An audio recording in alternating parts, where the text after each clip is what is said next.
And it doesn't matter if you're too thin, just right, or seriously overweight. A recent study shows exercise can deliver long-lasting health benefits even if you don't lose a single pound. Here with the story is WSJ's Rachel Bachman. Rachel, thanks so much for being with us. Great to be here. So this is good news, I think, for people who get discouraged when they don't lose weight, because the point then is not losing weight. Absolutely. And you know, many people try and fail repeatedly to lose weight, or they lose it and regain it. So this is really welcome news for them. Tell us about this recent study. Who did it look at and what did it find?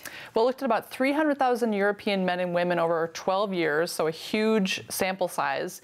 And it found that basically they had a twice as great a risk of death from inactivity as from obesity. So the message is, if you're inactive, that's the worst place you can be, Just essentially. get up and start moving. Now, right now, what percentage of Americans are either overweight or obese? About 69%, so most of us. That's a big number. So clearly this message needs to get out there. Absolutely. Do you think that people do not exercise because they are so discouraged that they're overweight? I think so too. I think that there's a lot of emphasis on shows, for instance, like The Biggest Loser, as weight loss being the only goal, and you know, the message that this is attainable for everybody. It isn't necessarily for everybody. A little bit of the tyranny of the BMI, right? Tell us about that and why people have been so fixated on the BMI. Well, the body mass index is a ratio of height and weight that's used by many medical professionals to determine whether you're overweight or obese.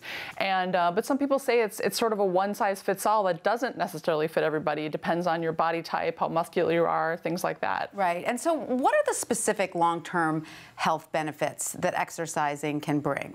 There's many of them. I mean, lowered cholesterol, lowered blood pressure, boost moods, better sleep patterns. I mean, all kinds of things. And of course, the biggest is extending your life. Right, and I think it just makes you feel better. Absolutely, It really does. Yeah, not to mention cognitive gains too. I mean, there are a lot of studies that show that people who exercise regularly think better and more quickly. It's such good news. Rachel, thank you so much for that.